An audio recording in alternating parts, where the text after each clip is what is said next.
Okay. Oh, my Chrome window isn't being captured. Whoops. One thing after another. There we go. Okay. Let's close myself in here.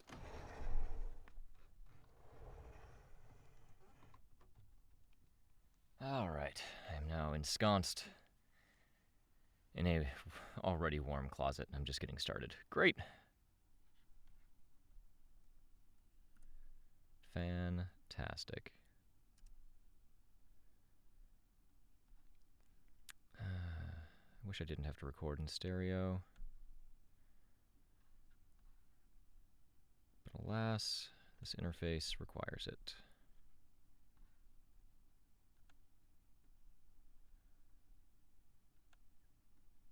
There we go. Cool. All right. Ugh. All right, spacing's good. Let's get started. Got my water, right? Yes, water. All right, cool. Let's go. Arc 19, Infrared, Chapter 5. Gold letters, lines, times, and symbols appeared in my right eye's field of vision. Reinforcements were incoming, with capes stepping up. Capes from the distant corners and back lines of the city were being pulled in, and Rain was awake on his way to us. I couldn't even nod my acknowledgement or comment on the subject, because I wasn't sure it was good or right to be inviting capes into this. This was bad. My gun beeped to tell me the battery was low. Between the darkness, the brightness of the laser, and the golden images appearing across my field of vision, it was getting hard to parse what I was seeing. Phantom images, capes moving and doing weird things in darkness, and the natural vagueness of a dark, ruined city made it hard to get a clear sense of the battlefield and where things stood. The cracks were everywhere now. Navigating. And where things stood. The cracks were everywhere now. Navigating the points closest to Titan Fortuna had to be like fighting in the middle of a briar patch. Worse, considering the areas one could fall through. Navigating rooftops wreathed in barbed wire. I wasn't in that boat, but I still felt cornered and trapped. My thoughts were going in circles, and that meant they covered a surprising measure of mental territory, treading near thoughts I really didn't want to have. Amy's face in a memory I'd kept locked away. One of the rare times that I might have found myself on the same page as my sister. Neither of us wanted to remember that, and our individual reasonings were very selfish. There was a degree of self-preservation in Amy not wanting me to see her disregarding my wishes, and those 2 moments of shushing me where she'd altered my mind in real time to cancel out my protests. My skin crawled. I wanted those memories gone, because they got in the way of me thinking in a straight line, and they made the days where I didn't think as much about this stuff fewer and far between. But they were necessary. As a warning, as a general awareness of what I was up against. They were context that, for some reason, got me thinking about Contessa, who I was watching now, standing there and healing while the titans in her network fought on her behalf. Chess pieces in the hands of a machine that had solved. Ugh. I didn't like how that previous line came out anyway. They were context that, for some reason, got me thinking about Contessa, who I was watching now, standing there and healing while the titans in her network fought on her behalf. Chess pieces in the hands of a machine that had solved the game and knew every permutation. And we didn't have the pieces or the knowledge of how to play the game. 2 new titans had joined Ophion, the Nemean Titan and Titan Fortuna. I narrowed my eyes and aimed, firing at the titan that was still emerging and rising to its full height. It was more fragile as it emerged, but I was put in the situation of having to figure out how he grew and anticipate it, or else I was distributing my damage across multiple points. Slowly, he came together, sleek, long-limbed, and tall, but incapable of standing straight, as his back arched in an S shape. The other Titan was already fully grown, and was moving slowly, finding her legs, so to speak. She was tall, narrow, and her head was a mostly faceless helmet with only a hole where the one eye should be. Long, sky-blue hair draped down to pool on the ground at her feet, so to speak, and trail behind her. The weight of the hair and the way it pulled on her seemed to force her head down and to the side, where it periodically twitched and trembled. Most notably, her arms were like a praying mantis's limbs, with the final segments being rods, not points. More sky-blue hair flowed down from different points, including the tail end of the weapon, her elbows, and her knees. I couldn't dwell on her. Heroes closer to the scene were dealing with her, doing as much damage as they could get away with while she figured out how her body moved. My focus was on the new guy. 5 minutes after the praying mantis woman, he'd cracked. Now I unloaded into him, fully aware that I was running out of battery. But it stunted his growth, slowed him down, and served as the equivalent of postponing one impending threat so we could focus on the other 4. Others, Aunt Sarah included, were helping. In the background, Tristan was shoring up the area. Capes had managed to protect the area around all the bridges and safe ground we'd made, steering away the cracks. I wasn't sure how they'd managed to do it, but I was really fucking curious. I was willing to bet there was a whole story there. Power testers or enterprising problem solvers in the Warden's ranks figuring out an interaction. I wanted to be a part of that, if only to apply that problem-solving going forward. Maybe I could. While holding the gun and playing close attention. Nope. If only to apply that problem-solving going forward. Maybe I could. While holding the gun and paying close attention to where the blasts went, I reached into the pocket of my top between the breastplate and my stomach, and I pulled out my phone. It felt very strange to be scrolling through my contact list at the same time I was firing a death laser. I heard the phone ring. It was distorted, and the distortions matched up with the thrums I felt coming through my death laser gun. At the same time I was firing a death laser. I heard the phone ring. And I lost my spot. There it is. Okay. At the same time I was firing a death laser. I heard the phone ring. It was distorted, and the distortions matched up with the thrums I felt coming through my death laser gun. That is Kenzie. Okay, yep. The distortions matched up with the thrums I felt coming through my death laser gun. Hey, you called? What's up? The voice, similarly, was chopped up. Rain's on his way.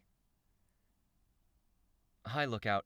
That's fine. Good. Thank you, I said, stumbling. I still wasn't sure if it was good we were being reinforced, but I wasn't sure what we were supposed to do against something like this. Backline figured out a way to preserve the island. Any chance you can figure out why and pass it to me? Displacement powers, Kenzie said. That was a fast response. Are we going by the power sourcing term, the power end state term, or by PRT classification terminology? Checking. I kept firing. Each Titan we'd seen so far had something about it that changed the entire dynamic of a fight. The longer I could keep him down, targeting one limb, then another, then a part along his back that seemed intent on growing, the longer it was until we had to deal with whatever he brought to the table. Vic! The loud voice in my ear made me startle. I was still holding the phone there. Yes? Power end state terminology, whatever that means. It means if powers, once everything's said and done, move things from here to there by way of a teleportation or interdimensional shifting, They ward off the cracks. That's good. Utterly useless for me, but it might help for Capricorn. Capricorn constellations block cracks? Possibly. If they're that certain about using the term and clarifying the point, it might be only when it's emerging. I'll pass it on. If the wardens aren't already telling as many people as possible, try to convince them to, or get people to pass on the word. Okay. Bulletin. I'm getting overloaded with information. There's so much to sift through, and I don't want to mess up your aim by dumping a whole report in your one eye, so I wasn't sure if... What's the bulletin? I asked. I hated to interrupt, but bulletin meant a succinct news statement. A flustered Kenzie might have made it into an essay. We've got an ID on the first new Titan. It's Mystic Magic Impaler. A heroine, I thought. Fuck. Whatever my feelings were about Super Magic Dream Parade and their vigilante-level ugliness dressed up in gaudy distraction, they'd been fighting for the side of good. They'd been cooperating, and they'd helped.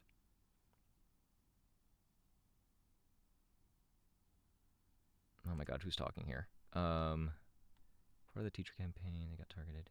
Yeah, 3 times 3.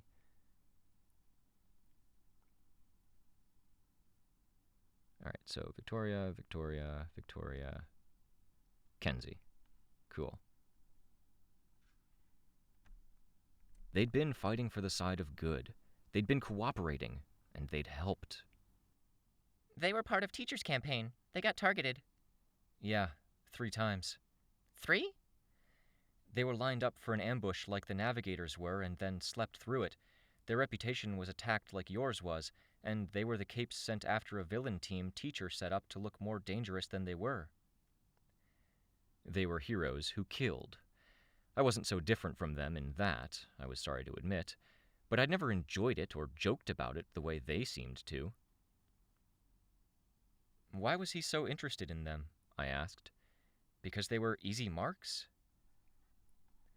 Think it's because Magic Knight Crash knew 2 neat... Oh my god. Magic Knight Crash knew 2 teacher dolls. Huh. Why was he so interested in them? I asked. Because they were easy marks? They think it's because Magic Knight Crash knew 2 teacher thralls once. One escaped. The other was in teacher's employ. Ugh, almost got there. They think it's because Magic Knight Crash knew 2 teacher thralls once. One escaped. The other was in teacher's employ. Okay, I said. I still wanted to think it was a coincidence for sketchy behavior. Or consequence. Ugh. Boy, my sight reading is not good today. 2 teacher thralls once. One escaped. The other was in teacher's employ. Okay, I said.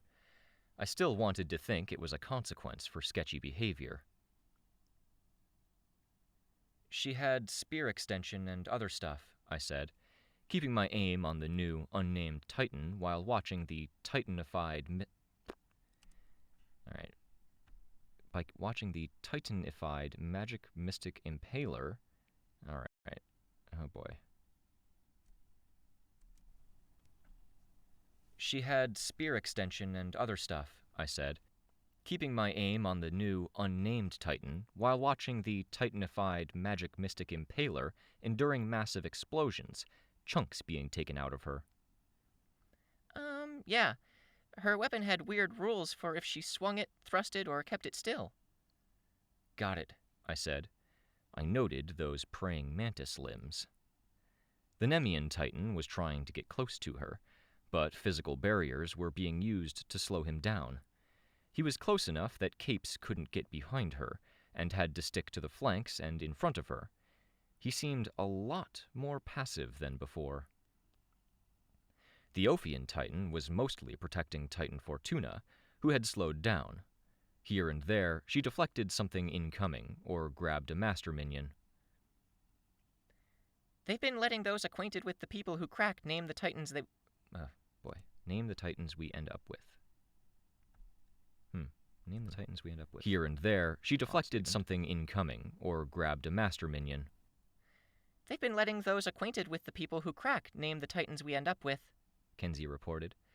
Super Magic Dream Parade says they want to name her Titaness Oh my god. uh, Ame no Nuhoko. Titaness Ame no Nuhoko. Alright. Titaness Ame no Nuhoko. God damn. They've been letting those acquainted with the people who crack name the Titans we end up with, Kenzie reported. Super Magic Dream Parade says they want to name her Titaness Amenunu Hoko. I laughed despite myself, surprising a few people who were flying nearby, Aunt Sarah included. A short, surprised bit of amusement, almost unhinged. Tell me there's a short form for that. Looking it up, and no. What does it mean? I asked. My gun beeped. Battery low. Jeweled Spear of God, or something. Impaler Titan it is, I said. Sorry, as much as I want to respect the name her team offered, they have to make everything such a pain in the ass. The application says they wanted to make her name special, so it stands out. Okay, I said. Okay, right. What's that beeping? My gun. I'm running out. The extra batteries are out in the middle of nowhere. I'll talk to people, Kenzie said. See about getting you a portal. We can have a team swap out the battery. And fix the gun? I asked. It's falling to pieces on me. If there's any tinkers on standby. The housing was torn and tearing even as I fired. That'll take a bit, but there's lots of tinkers standing around and wishing they could help. Okay? The housing was torn and tearing even as I fired. That'll take a bit, but there's lots of tinkers standing around and wishing they could help. Great, I said, injecting false positivity into my tone. A streak of blue marked a single laser fired by Legend. Unlike the raw barrage he'd fired earlier, this was a narrow, thin bolt that was bright enough to see from a mile away. The Impaler Titan was already there, acting. One of its rod-like limbs, column-like, reached out and space distorted beyond it. Legend's laser hit that distorted column and flashed out. It lasted for a quarter second, but in that quarter second, the laser raked across our defensive lines. Her network was operating with the benefit of her power. The Impaler Titan attacked. The sideways movement of her weapon saw her move as well, as if space was fixed at the center point of the longest part of the limb, and she levered herself around it. She thrust it, and it extended, punching into force fields. She kept it still, and the weapon unfurled.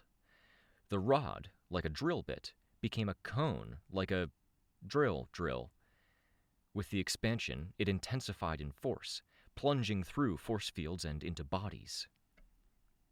Now that she was moving, the Impaler Titan was doing a lot. She had 2 weaponized limbs, and apparently 3 functions for each. One arm swung, moving her body. The other alternated between impossibly long thrusts and drilling attacks.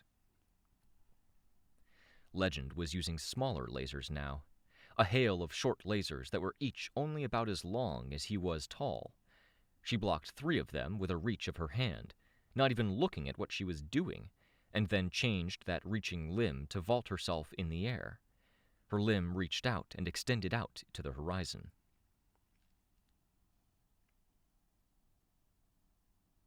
That hit someone, I heard Kenzie say, hushed. 2 of the heroes fighting the Ashen Titan.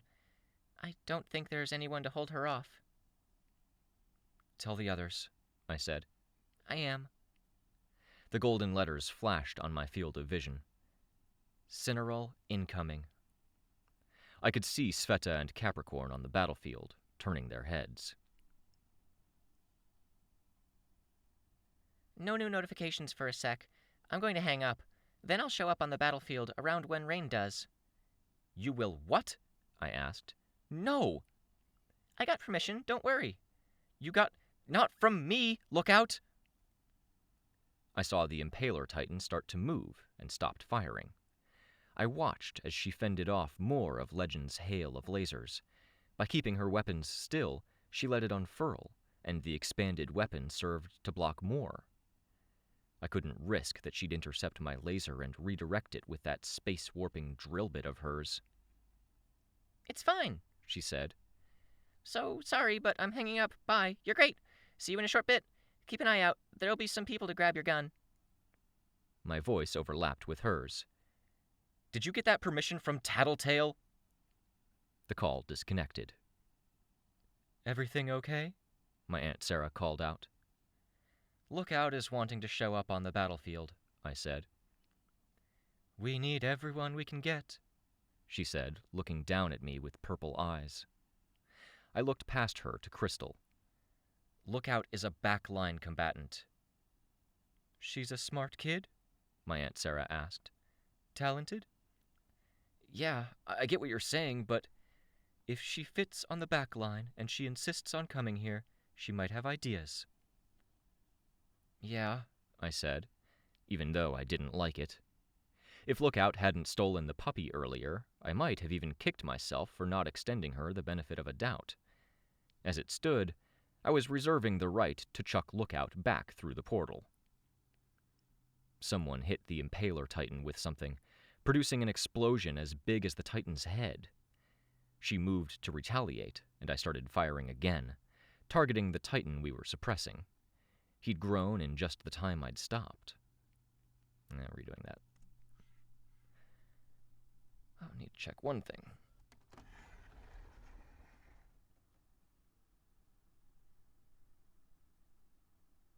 Okay. Oh, shoot.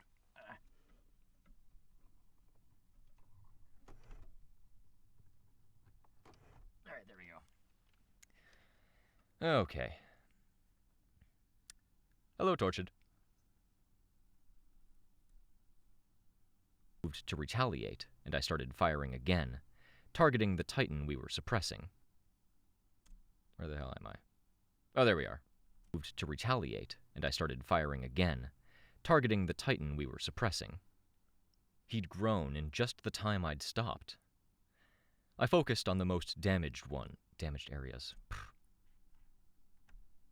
The Titan we were suppressing. He'd grown in just the time I'd stopped. I focused on the most damaged areas, flying closer. The gun was beeping incessantly now. The laser sputtered out. "Second of the new Titans is joining the fight." Or no, that's Victoria thinking that. Whoops.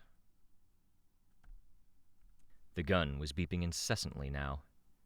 The laser sputtered out. "Second of the new Titans is joining the fight." Sleek, long-limbed, and uniform in color and shade, it stretched skyward, growing despite the continued assault against it from other blasters. Without the gun in the mix, we weren't breaking even. He dropped into the ground like it was water, producing a liquid ripple that shook buildings, street, and cracks in reality. I heard the reactions, the shouts. His upper body sticking out of a crack between realities, he reached out to sweep 9 people and part of a fallen building off a section of street and into the crack. I flew after him.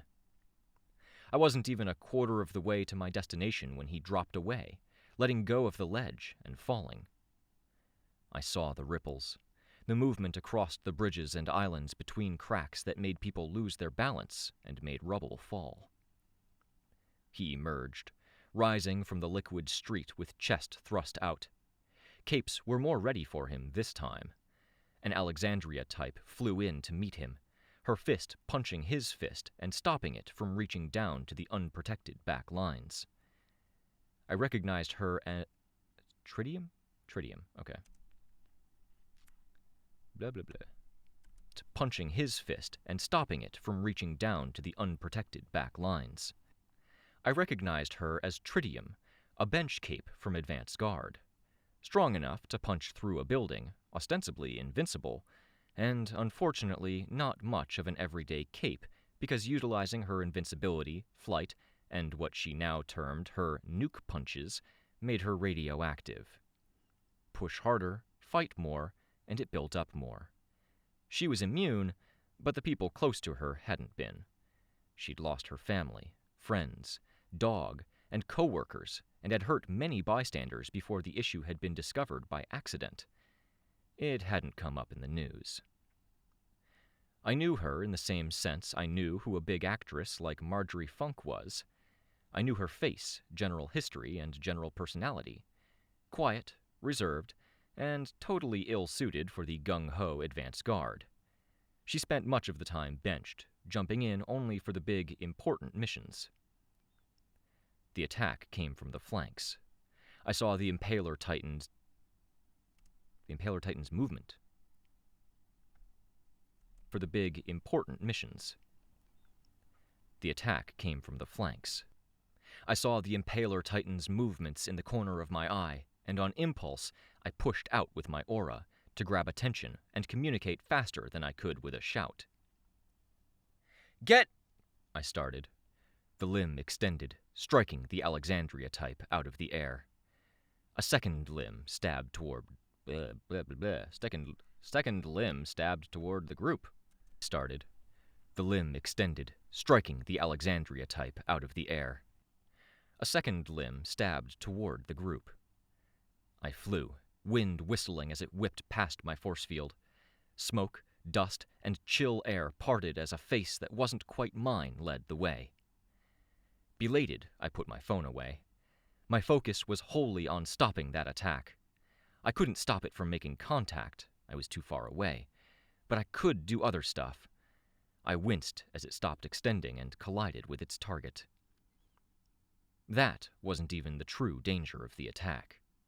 The longer they thrust forward, pinning the Alexandria cape against the wall, striking at their target, the stronger their offensive pressure grew. Their target, in this case, was a blob of darkness, a shield that consumed and devoured the space-warped extension of the drill bit. Snuff. The Undersiders were in that crowd. Parian was. The limbs were expanding out. The parts closest to her wrists expanded out first. The tips that were half a mile away from those wrists were last to expand. What had been a column made became a... There was no made in there. First. The tips that were half a mile away from those wrists were last to expand. What had been a column became a cone, rotating violently, tearing at the air and whipping it into something resembling a whirlwind. It got worse by the second, apparently with no upper limit. I watched as whatever gave Tritium her invulnerability failed her. Or she'd turned it off because keeping it on would have made her lethal to everyone here. I saw as her body shifted from a dim, silvery silhouette to a spiral of what looked like a red towel being whipped around in a spiral. Snuff was expanding his blob of darkness, trying to eat the incoming... I'm trying to eat the air, apparently. To a spiral of what looked like a red towel being whipped around in a spiral. Snuff was expanding his blob of darkness, trying to eat the incoming attack, but the drill grew just a bit faster than his blob did. I closed the last bit of distance. My flight was jerked off course because the spiraling drill had suction, corrected, and slammed into the first solid bit of the Titan's wrist. It caved in. Blood gushed out and poured down from the site of injury. I still carried the gun, part of the reason my flight hadn't been as fast as I needed. I twisted in the air, rising up and away, then plunged back down, using the gun's barrel, javelin throwing it down, stabbing the wound and punching through. I threw my body and force field into the side of the gun, levering the barrel against the edge of the wrist. I saw the shell break, crack, felt her draw her wrist back. A quick glance back showed me another bloody mess. Where there had been snow and mud, there was now a spiral of blood. Several. Snuff had died, and the capes between him and the Titan had gone down with him. She was drawing her wrist back toward her chest, aiming to smear me against it. I kept pressing, aware of the closing distance. The strip of wrist between the hole and open air snapped. Blood and shell sprayed out, and I used my arms in conjunction with flight to hurl myself down and in, grabbing the barrel and pulling the gun down so part of it and all of me occupied the hole in the wrist. I felt arms slam into chest, with a resounding collision that broke up my force field. The gun beeped, almost like it was protesting. More likely, the jostle was reminding it we were out of battery. I used my aura, because there was no reason not to, and shifted position, grabbing my gun and getting clear as she moved her wrist away from her chest. I had to adjust, scrabbling in the air to find the handholds I expected had moved, as the domed exterior of the gun had buckled somewhat. I was so focused on the task that I barely registered the shape that appeared next to me. The flowing Titan, freshly emerged, swung his arm in a backhand right for me. I could protect me, but I couldn't protect my gun. Damn it, I thought, bracing to anticipate the blow. An explosion nearby threw me off course. I spiraled through the air with the gun and found my bearings, squaring off and facing the two most imminent threats. The Titan hadn't managed to hit me. From this angle, I could see most of the threats. Titan Cineral joining the fight. I could see Titan Ophion and one mess of a pile of meat, which was disgorging a whole other mess. With all the meat lying around, a lot of the cracks in that section of battlefield were packed full. Pale flesh, flensed flesh, scaled flesh, feathered flesh. Turning around, I saw another figure, easily mistaken for a Titan. He was massive, brutish in features. I had a good run there. Whew. Hail hydrate.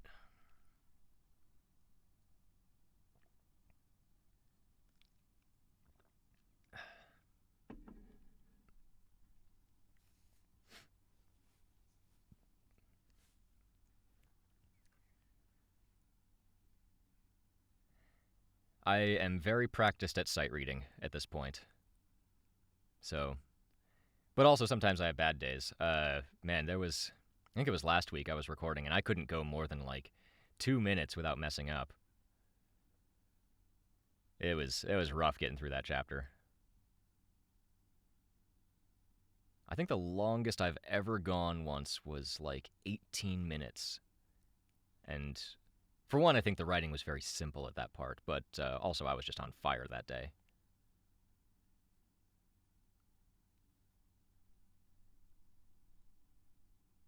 Yeah, a lot of it depends on the writing.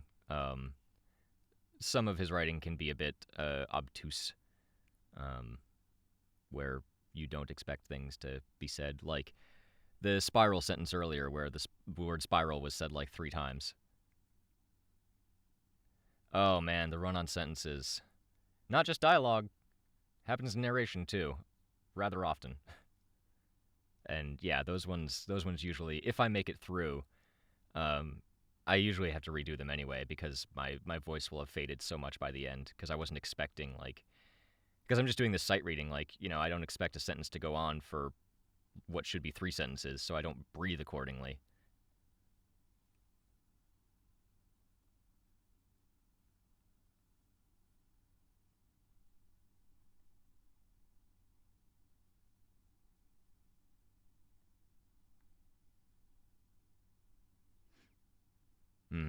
Definitely. Yeah, at that point, you basically just have to, even if you make it through, you gotta stop and think, did that really sound okay? I should probably redo that knowing how long it is now.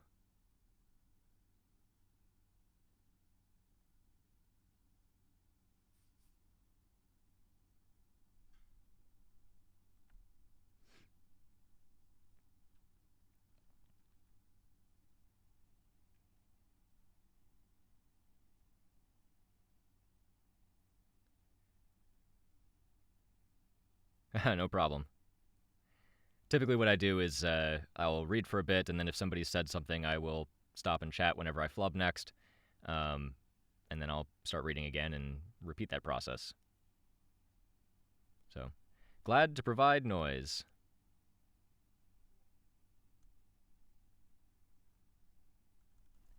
Turning around, I saw another figure, easily mistaken for a titan. He was massive, brutish in features, with metal stuck to flesh that strained and bulged around it, distorting and stretching materials that were at least a foot thick. A largely naked man with bruised skin. I figured largely naked because he was still wearing a loose band of metal around the waist that did absolutely nothing for modesty, but did produce a kind of horribly uncomfortable-looking cradle for his genitals. It looked like a car wreck with metal pinching and digging into skin, and it didn't look like it should be able to... Should been able... Oh, boy. It didn't look like it should have been able... Wildbow. But did produce a kind of horribly uncomfortable-looking cradle for his genitals. It looked like a car wreck with metal pinching and digging into skin, and it didn't look like it should have been able to contain the mass it did. Seemingly uncaring, roaring in a guttural way, he picked up a chunk of building with 2 hands, dragged it through a bed of flames on the ground in the process of drawing it back, and then chucked it underhanded. It detonated on impact, like the material of the building was an eggshell containing molten material. The Titan reared back, and the mostly naked Titan threw himself at the liquid Titan, grappling and wrestling with it to keep it from sinking into the ground. The Gibber-what's-it-night, Chris's Chevalier. Except way, way bigger, of a size to match Titan's. The Impaler Titan struck him with her one good arm, stabbing his side. He shoved the Flowing Titan at her, then dashed toward the 2 of them. Victoria! The voice was dim. I looked. A second later, gold lines pointed to my target. I saw a lookout. Her backpack was on, and every surface near her had been holographically altered to look like a terminal, with an emphasis on eye shapes rather than squares. Rain was with her. Sveta and Tristan stood off to one side, distracted but with the team, and Chris stood off to the other side, more or less kid-size, wearing someone else's jacket and the metal ring with syringes pointing inward around his neck. No braces, no headgear. All of his focus was on the giant. The Chevalier giant picked up a concrete pole and brushed it against a crack in reality as it passed it. The pole shifted, blurring, and became transparent, with a torn-up reality at the outer periphery. He clubbed the 2 Titans, thrashing them like he was swinging a baseball bat, and as hard as he swung, the pole didn't disintegrate. I turned my focus back to the others. "You shouldn't be on the battlefield, Lookout." It's okay. I'm not, exactly, she said. I reached out to touch her head, and I felt metal, roughly where her head was, but not exactly. A camera and a projected Kenzie. "Good," I said, genuinely relieved. "Cool, you got me." I wasn't trying to get you. There's a portal over there. You should... She trailed off. You did awful things to that gun. Dragon gave you that. She stuck her hand out, and it clinked as she touched the gun's housing. "What's this?" Chris asked, looking over. Kenzie pointed. "Perverse," he said. "That's pretty funny." We're on the same page, Lookout said, with a note of amusement to her voice. I said something similar. I even thought perverse, even though I'd never say it. We're on the same wavelength. Ugh. "How'd it go, Rain?" I asked. "I could tell you, but Tristan wants to get everyone together for a debrief," Rain said. He stood straight, his attention on the distant fighting. More on the fight between the heap of flesh and the flesh-warping Titan Ophion. Which was, now that I thought about it. "The fuck?" I asked. "That's the mother giant," Rain clarified, pointing. The mother giant giving birth to stuff that definitely wasn't pink, brown, or black flesh, but included all strains of animals and monstrousness. The Gibberim, that's what it was called, Knight, now many times the size, standing tall despite the fact the square cube law should have shattered his lower body. "You're doing this?" I asked Chris. "Yeah." "Thanks for the save." "He did that on his own." "Sure, Chris, you asshole." "Got it." I picked up my gun and metal creaked. I saw both Kenzie and Chris wince visibly at that. A moment later, they started laughing. Chris stopped the second he realized Kenzie was laughing too. "I'm glad I've given you two something to bond over," I said. "We're laughing for entirely different reasons," Chris said. "Sure," I said. "Whatever, Chris." I half expected him to say something. I could even imagine what he'd say. I wanted to bring it up myself, now that he was standing so close to my team. If Kenzie had been here in person, I might have, just to bring everything to the surface and ensure she was safe. "Why did you sell me out to my sister back at the prison? Why did you arrange that? What did you gain? Why would you do that?" He could have brought it up, taunting. He'd done stuff like that in the past. He stood there, in a coat that didn't fit, wearing a body that didn't fit him, slouching, his hair a mess, and dark circles under his eyes. His teeth were already crooked again, without the external braces. He looked so uncomfortable, out of place. "Be good," I said. His expression didn't change. Kenzie, at the same time, gave me a salute, hand going to the forehead of her wide-eyed helmet. I followed Kenzie's pointing finger, flying the gun toward the portal, which was situated in a nook created where a bit of the road had dropped down a few feet. The side of the road above it was wide open, a portal waiting. People were gathered inside, finding some shelter from the hostile battlefield. Some were recuperating. Others were getting medical attention. The Tinkers spotted me. Battlefield. Some were recuperating. Others were getting medical attention. The Tinkers spotted me before I noticed them. One was the same guy who'd had the shift in the workshop when Kenzie and Rain were done. Fish Tank. Spotted the mech's pilot standing off to the side and noted riveting? I guess riveting, yeah. Welding mask. Same guy who'd had the shift in the workshop when Kenzie and Rain were done. Fish Tank. I spotted the mech's pilot standing off to the side and noted riveting, wearing a welding mask, heavy coat with a shepherd's badge on it, and stylized Tinker overalls that were, very supportive of her upper body. It felt a bit much to me. "Don't comment on it," I said. "Every damn Tinker I've seen has had something to say about the gun." "It's an interesting job," Riveting said. I sighed. "We'll handle it." "Thank you," I said. "We'll call you. Give us your number?" I did. "Thanks again," I said, quiet. I stepped back through the portal, back onto the battlefield. I spotted the Shepherds, one of our reinforcing groups. Furcate was talking to Moonsong. I recognized Scribe and met her eyes for a minute before she scowled and looked away. I followed her gaze and saw the Nemean Titan retreating from a group of capes. Mayday was bombarding it, pushing or pulling it back with a hail of his power's artillery fire, keeping the Nemean Titan away from people. It looked like a losing fight, where he had to anticipate every move, and one feint might see it avoid a few hits. Victor. I found my team. Tristan was talking to Parian. And Lookout, projected Lookout, was bouncing in place. Legend was barely even visible now. He was aware, was bouncing in place.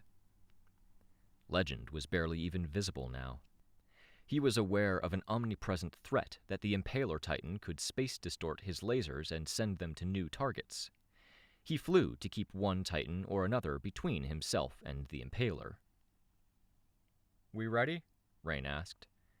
"As much as is possible," I said. "I have to go back in a short while to get my gun. Until then, I'm diving in." He nodded. It's kinda cool having the team together again, Kenzie said. except Natalie. I should really have a tiny floating camera with me that's just for Natalie. How cool would that be? Not cool in the slightest, Chris said. What's actually uncool is that Ashley isn't here, Kenzie said. If she was, then we'd really be reunited. What's actually uncool is that Ashley isn't here, Kenzie said. If she was, then we'd really be reunited. I saw her, Rain said. You what? Tristan was paying attention now. He'd been staring off into the distance.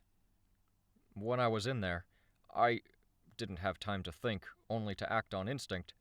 I put my hand against Crystal and I transmitted a message. The way they talk, I think the way Scion talked, they tap into every part of the overall system that's capable of expressing an idea, every chunk of crystal and part of the greater landscape that has stored data that relates to the idea, each one given a different weight. And the message I chose, it woke her up, got her attention. She appeared for a moment. I'm pretty sure she's there, here, helping now. Do you think I could talk to her with my camera? Kenzie asked. The one I used for Tristan and Byron, and for breaking into the dream room? You have a better idea than I do, Rain said. But if you want all of Breakthrough back together, you got it. Kenzie nodded. I broke Scotty off from the rest of her group. She seemed most problematic to have in the network, Rain said. Good, Tristan said. Good man. And we figured some stuff out. The same principle that I used to communicate, it applies in reverse. The hitting every related note thing? I asked. Rain nodded. His breath fogged around the edges of his mask. The destruction. The point we destroyed, Rain said. Colt thinks it was on purpose. Who did it on purpose? I asked, tense. Contessa? He nodded. How? We'd targeted an area with the most communication flow. She'd chosen to communicate across those lines, targeting those specific areas. I re-emphasize that. How? Purpose? I asked, tense. Contessa? He nodded. How? We'd targeted an area with the most communication flow. She'd chosen to communicate across those lines, targeting those specific areas. Does Colt have any intuition why? I asked. No, but it would be worth figuring out. Every move we make is one she's guided us to, Tristan said. He sounded like he was going to say something else. There was only the noise of ongoing fighting. We're still getting new Titans, he said, and it didn't sound like that other thing. We just got 4 more. Mystic Magic Impaler, Shortcut, Drill Bit, and the Custodian. I looked at him in surprise. Somehow I hadn't thought she could be gotten like that, caught by the cracks. Some of the others didn't surprise me. There's going to be more, Tristan said, his voice quiet. Soon. So I've got to ask, are any of you vulnerable? Are any of you at risk of cracking? Because this is going to be a hard fight. It's going to be ugly. I need you guys to self-assess and to assess each other. If we'd had. Well, thanks for watching, Tortured.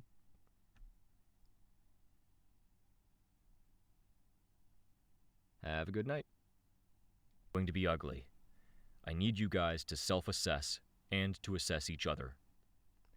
If we'd had the grace of silence, I would have said that the silence was damning.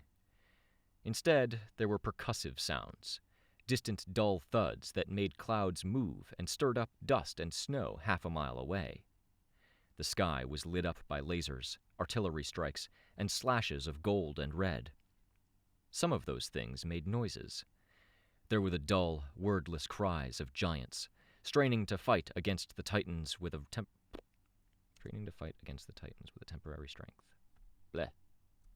And slashes of gold and red. Some of those things made noises. There were the dull, wordless cries of giants, straining to fight against the Titans with a temporary strength. Vat grown, and then blown up by multiples. Blah. Blah, blah, blah. Wordless cries of giants, straining to fight against the Titans with a temporary strength. Lost my spot. Okay, cries of giants, straining to fight against the Titans with a temporary strength. Vat grown, and then blown up by multiples of their original size, with new added capabilities, if I was to judge by the Gibberim Knights scales. I could have called out to any member of this team, with Chris as the only possible exception. Except they would have turned around and said the same about me. It was much the same reason I didn't ask Chris about what he'd done at the prison, or his other skeevy behavior.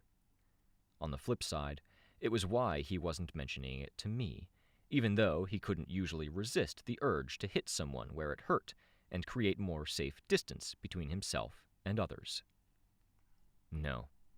He was scared because he was a child, and however he dressed up his voice and his body, or whatever monstrous form he wore, that didn't really change. He was scared, and he wanted to deal with the source of that fear. He wanted to take on these monsters. The only true surprise, I felt, was that Natalie didn't say a thing. She wasn't so complicit. She would have, should have, and would have said anything, and that would set off the storm of debate and denial we couldn't afford. I looked at Kenzie and saw her jiggling her leg, burning off nervous, excited energy, despite the fact she wasn't quite here. Happy to be around us, maybe, or guilty of selectively editing this conversation. Which, it didn't feel fair or right. Natalie was a member of this team, and if we didn't have that check on ourselves, then what did we have? We needed to get her voice in it. We needed to get her voice in this. Close. Team. And if we didn't have that check on ourselves, then what did we have? We needed to get her voice in this. I opened my mouth at the same time Tristan did. We stopped before talking. So as to not assume the mantle of leadership, and out of consideration for the stresses he was under, I indicated him. You go first.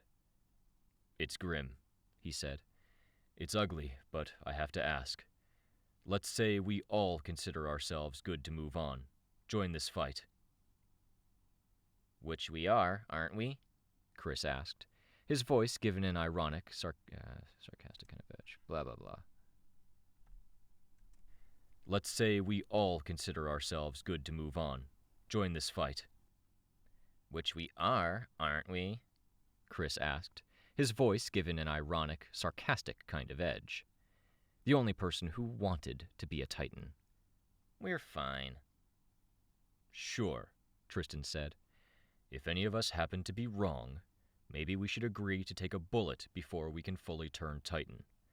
It has to be better, doesn't it? I don't think you can come back from that. Slowly, reluctantly, there were nods. From everyone but Chris.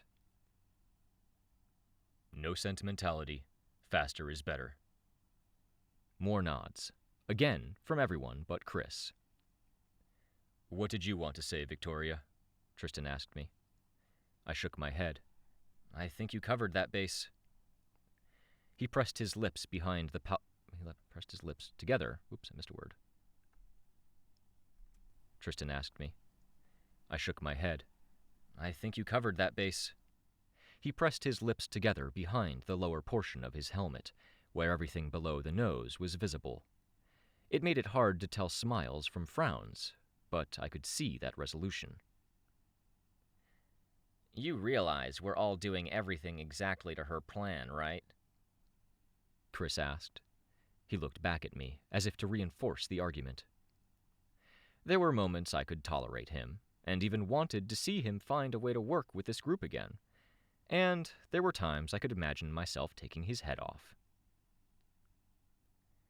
Fuck off with the negativity, Chris, Sveta said. She rubbed at her arm. He'd betrayed me. He was holding on to that ammunition, and I didn't want to be shot at. I didn't want to hear it. I'm sorta confident, Rain said. Or not unconfident. You said you sent a message, Sveta said. He nodded. One word with a million facets to it. To who? Rain pointed, the smaller arm he'd attached to his arm mimicking the gesture. And you think she listened? Chris asked, almost derisive. Everything might be counting on it.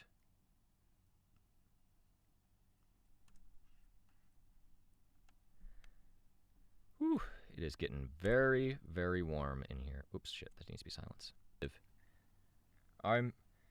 Everything might be counting on it.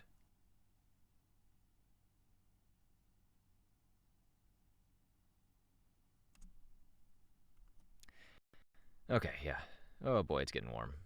I need to figure out a way to put a fan in here. The summer's not even started and it's really warm. 19.5 infrared, save, please. 19.5 infrared, do.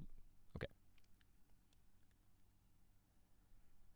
Alrighty. Next chapter. It is 6:10. Oh, so that was a little less than an hour. Not bad. Okay, I need new Audacity. Audacity. Yeah, Audacity. Wow, man, I'm forgetting words. Hold on, I can see if this is showing up right. It's not. I need to close the other one.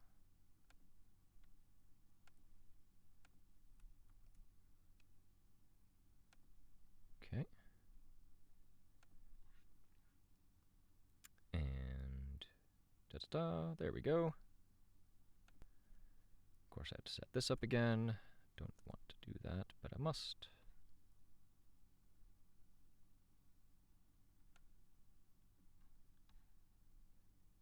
I gotta figure out some way of getting a fan in here. This is really, really warm. It's gotta be like a very slow fan, though.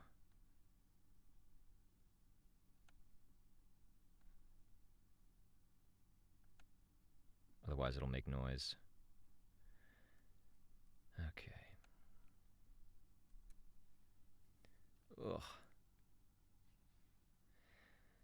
All right. Onwards and upwards. Here we go. Hail hydrate first.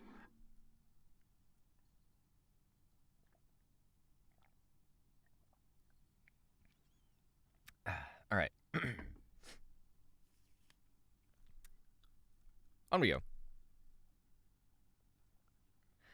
Arc 19, Infrared, Chapter 6. The cracks are still spreading. I could hear the dull cracking, with sounds at the edges of those cracking noises like swan song and damsel's power produced.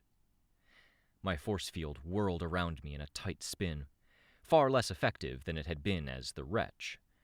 It was a problem when I was diving into the midst of a sea of ash, trying to part that sea. The Ashen Titan walked between buildings, and she didn't go on the offensive. Her ash did collect around her, with buildings in her range being consumed by her power, turning to dense and heavy powder, and collapsing to form dunes and waves that shifted and swirled in a loose circle around her. When she moved on, it reconstituted as best as it could. Buildings were rebuilt, kind of. That which was lost to the cracks was gone and didn't reconstitute, and because it tended to be material from the same areas, the reconstituted matter tended to be from one floor or one wall of a building. Buildings fell or were rebuilt on their sides. Where she herself was quieter than silent, muting and nullifying sounds in her vicinity with a constant background noise of powder brushing against powder. Were rebuilt on their sides. Where she herself was quieter than silent, muting and nullifying sounds in her vicinity with a constant background noise of powder brushing against powder, that silence didn't extend to the crumbling buildings in her wake. There was a big danger in how those dunes and waves masked the cracks in reality. For people on the ground, it was easy to step into a valley between dunes, only to fall through, pulled beneath. Even when there were flyers or teleporters ready to catch anyone in a pinch, the ashen powder, yes, it's powder. Easy to step into a valley between dunes, only to fall through, pulled beneath. Even when there were flyers or teleporters ready to catch anyone in a pinch, the ashen powder. Easy to step into a valley between dunes, only to fall through, pulled beneath. Even where there were flyers or teleporters ready to catch anyone in a pinch, the ashen powder would block their view of the victim. There 1 second, gone the next. The other, bigger danger was that the powder was combustible. Selectively combustible. She barely seemed to care about me carving a furrow into her circle of powder, up until Colt flew past her, raking her with the blade hand. Care about me carving a furrow into her circle of powder, up until Colt flew past her, raking her with the blade hand. The ash rose up and ignited, chasing behind Colt, not directly on a course for me, but damn well close enough. I scattered the ash I could as I took flight. A bit of a rough start on this one. Not directly on a course for me, but damn well close enough. I scattered the ash I could as I took flight. The idea was to give myself leeway, but in practice, I just got ash on the force field. When the ash ignited, she was highlighted in reds and oranges. What the heck changed besides your size? The heat mostly dissipated before the force field broke from the intensity of it. The shift from cold air to hot air made my skin prickle and itch. The Titans weren't moving in a way that seemed very focused, but the way they were moving and the fact we had so fucking many of them, each with a tendency to cover or complicate. Focused, but the way they were moving and the fact we had so fucking many of them, each with a tendency to cover or complicate a whole tract of land, it made the area feel crowded. By flying away from the Ashen Titan, I flew closer to the Ophian Titan, the sea of flesh that he was stabbing with needles. Ophian at 10 o'clock, Cineral at 1 o'clock, Nemean 2 minutes away at my 3. The mutated Gibberim Knight was fighting the Impaler Titan and Flowing Titan 3 minutes away at my 6. I couldn't shake the ongoing feeling that one of them was going to do something while my back was turned. In another situation, I would have wanted to fly around the periphery, so all of them were in my field of view, but too many of us were doing that, and it just gave them free rein to move around.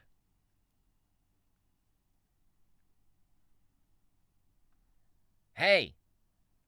I winced as I heard the voice. Situations like this mandated compromise. Like fighting on the same battlefield as Empire 88 against Leviathan, I had to fight beside someone who had sold me out to the person who scared me the most. Chris was standing on a ruined building. He'd altered his form some and looked ape-like. The coat that had barely fit him before was now straining around his arms. Smaller arms stuck out near his nipples, working with a syringe. "You're not jabbing me with that," I said. "I know," he said, "but I want you to jab her with it." He pointed. Her. One of his titans lurked near the back. Ah, okay, that's the subject. Got it. I know, he said, but I want you to jab her with it. One of his titans lurked near the back, waif-thin, with long, pale hair, her skin a color and texture I associated with newborns, vaguely bruised, too red in spots, not yet exposed to the elements. Her eyes were penetrating as they watched what was going on, her mouth agape, like it would be better paired with a vacant stare. She wore what looked like a scarf and a full-body sheath of dead skin that extended from armpit to knee, with long, whiskery hairs extending from parts of it. I floated closer to Chris, watching. As the Ashen Titan ignited a tract of her ash once again, I put myself between her and Chris, so he could work in peace. His syringe looked like it had a combination lock, with 5 dials lined up, each with a set of numbers. He was dialing in a specific code, while the contents bubbled violently. "What is it?" I asked. "Does it matter?"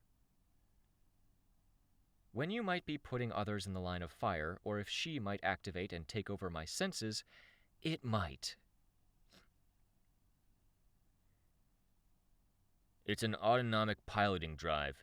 Their instructions she'll obey until they wear off, at which point she retreats to the last place she found me. Failing that, she retreats to her birthplace. Instructions are to activate her power. She'll affect everyone in range. No. But there won't be any effects. Subtle hallucinations, if any, unless the target is taller than she is. The other giants are programmed to not care." "What happens if you pull the kill switch later?" I asked. "Same thing as if I pulled it right now."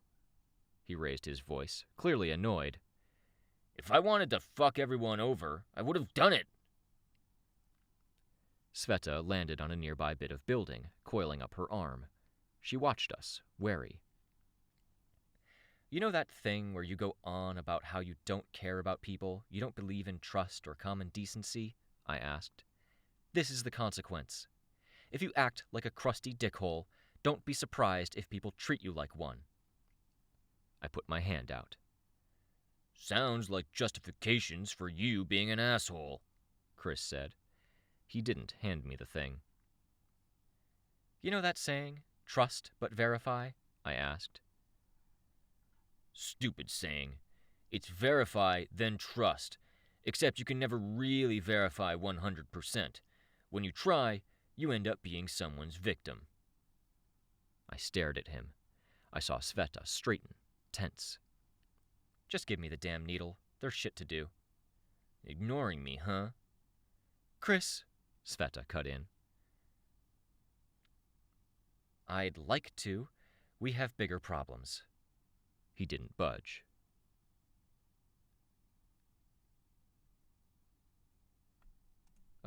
Who is talking?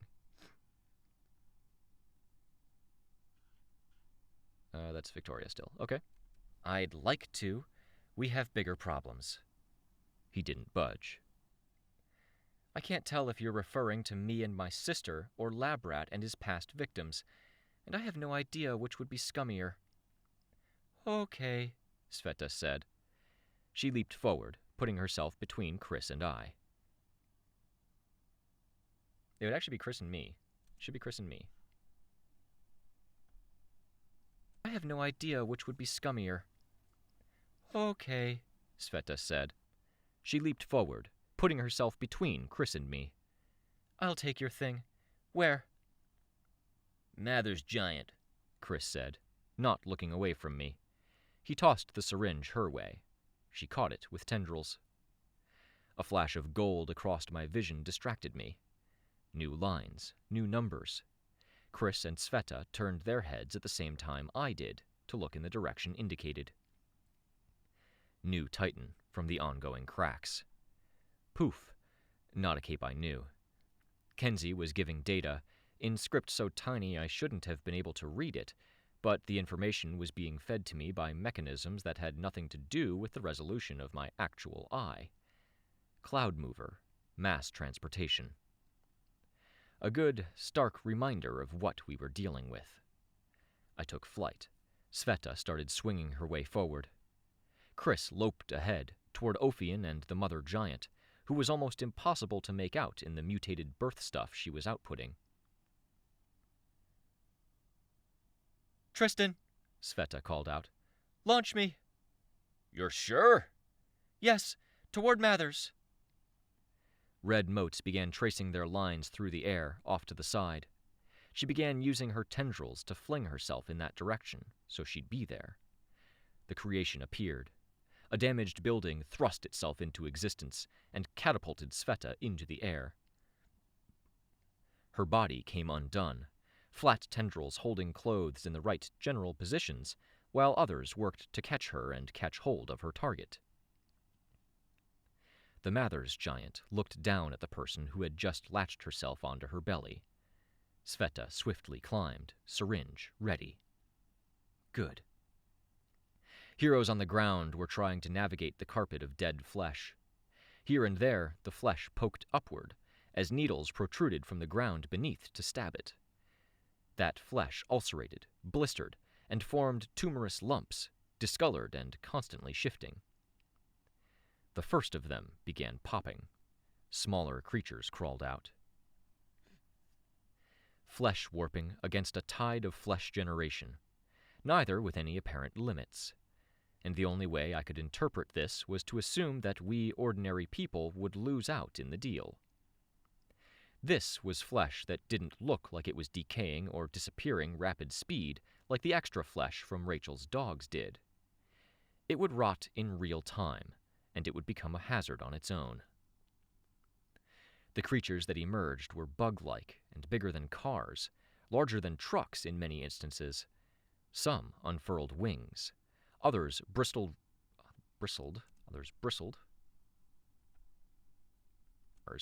larger than trucks in many instances. Some unfurled wings, others bristled rows of stingers on their backsides. Spikes pushed through the most wounded parts of this carpet of flesh and skewered some of the insects. Work with me, fragile one, I thought. Tell me what you got in this shitty trade-off. I dove and used my force field to punch through the crusty chitin exterior of the largest. I need to redo that.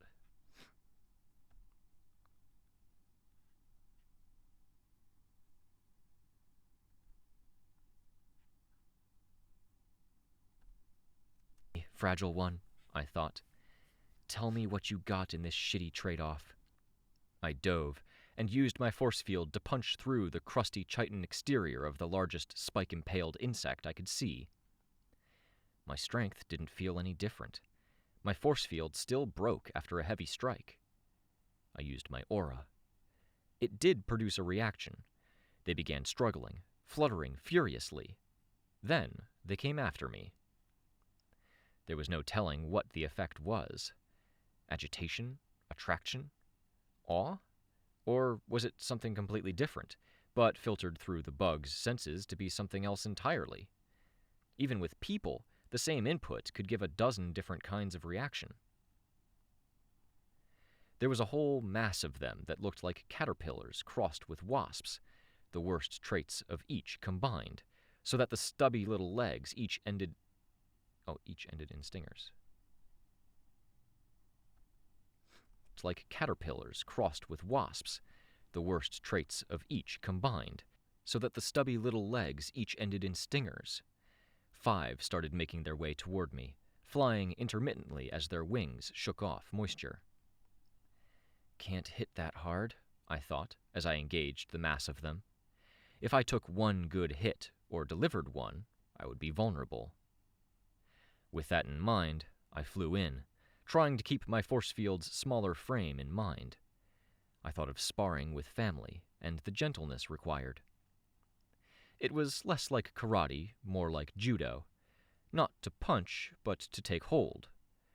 I couldn't focus on any one thing, but I could take in the whole. One was closer to me than all the rest. My aura was on full force to disrupt and bother them as much as possible, While I put out one force... Oh, I did say that correctly. Shouldn't have stopped.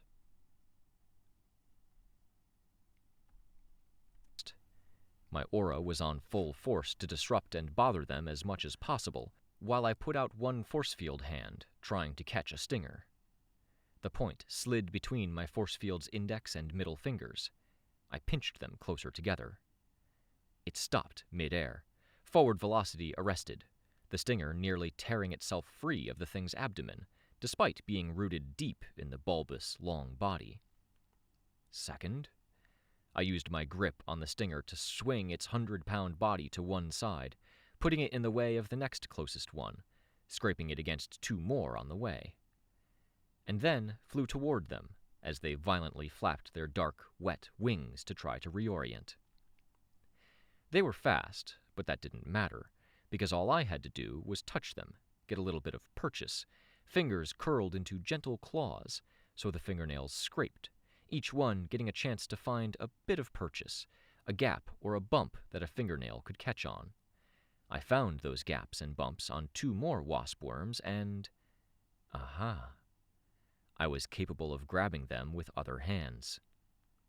The hands on this form were closer together, instead of being spaced out across a larger body. I had two less, but it was far easier to pass something from one hand to the other, especially with all the hands being in areas around the torso. My last fragile one hadn't had a torso so much. The fifth one was slow in at coming to me. The fifth one was slow in coming at me. My last fragile one hadn't had a torso so much. The fifth one was slow in coming at me.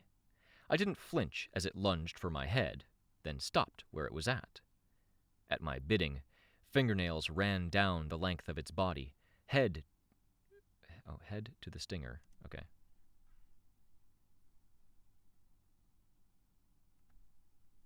As it lunged for my head, then stopped where it was at. At my bidding, fingernails ran down the length of its body, head to the stinger it thrust out blindly, and two hands pulled the cut open, practically bisecting it. Crushed and twisted apart, one by one, the other wasps fell to either side of me. Okay, I thought. This is a good lesson. Soft, not hard. I flew through another swarm, mindful of where each limb and section of this new, fragile, invisible other self was. My arms were longer than many of the smaller stingers. If I flew to position myself away from the larger stingers, I could reach the meat of their bodies. I didn't hesitate as I flew, and I didn't make more than a second or two of contact with each wasp I flew past. They ended up in pieces, and by the time those pieces hit the ground, I was already on my way. Fighting you every step of the way for as long as I did conditioned me to be brutish. Trying to intimidate Nazis and criminals made me brutish. I kept two of the longer stingers, with the ragged guts and organs still clinging to the base ends. Skewered two more, used the skewering to reposition them, and removed their skewers, so I had four. Each was as long as my normal, non-force field arm, and dripped a constant quantity of clear fluid. I could smell it, astringent. It made me think of Crawler's acid, which made me think of the acid burn at my hairline, made me think of Amy, and that damned scene Engel had inflicted on me. I put the feelings to rest, and tore through the rest of the wasp worms between myself and Ophion. More wasp worms were flying up around him, a barrier or shield. He was the hive they protected. I drove the stingers in as deep as they would go, aiming for the spot where the chewed gum mass of his upper body met the lower body. Flesh seared visibly around the penetration points. Flying up, I dragged hands and fingernails through the skin. Flesh peeled back, pulling away from surface tension alone, but only revealed more layers of the chewing gum, tumor-like mass. It was a question of small improvements in efficiency. Before, ungainly, arms set further apart, it was better to deliver Water. Hail, hydrate.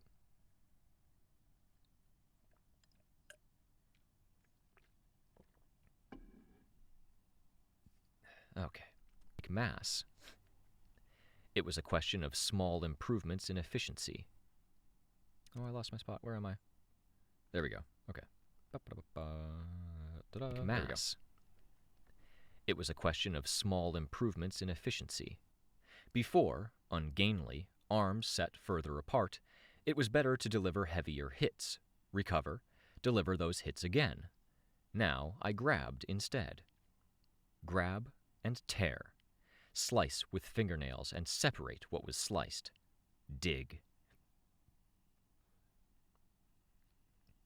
With only the wet sounds of flesh sliding against flesh filling my ears, I had no good cues to tell when he reacted, only guesswork.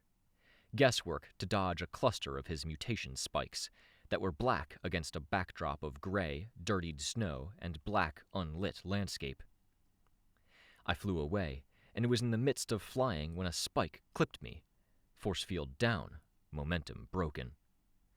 I had a glimpse of spikes, where powers flashed on another battlefield, people fending off the Nemean Titan. I could imagine it was a dozen or two dozen.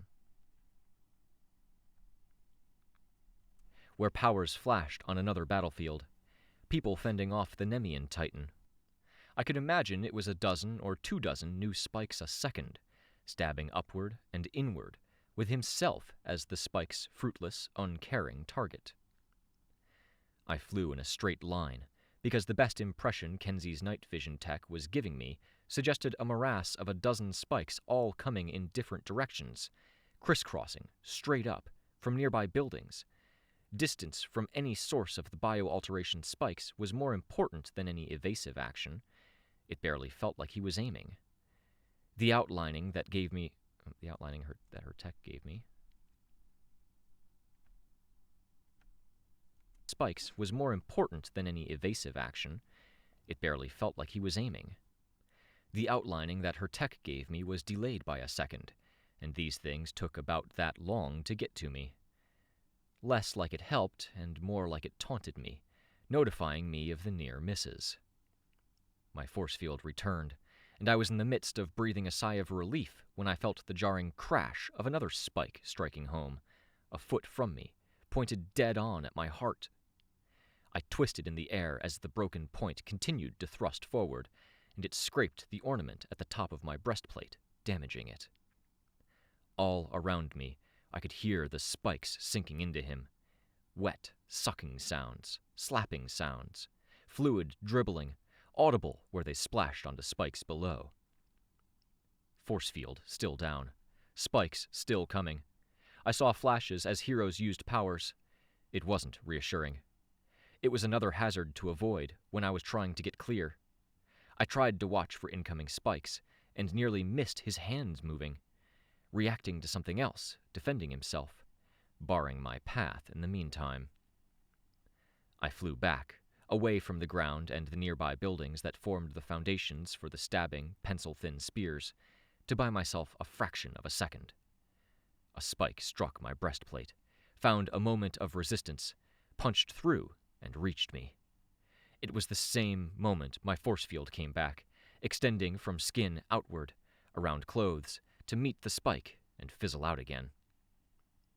I flew back and away hard enough that I slammed into Ophion's side, and might have concussed myself as if... Stumbling over myself here. I flew back and away hard enough that I slammed into Ophion's side, and might have concussed myself as if his flesh...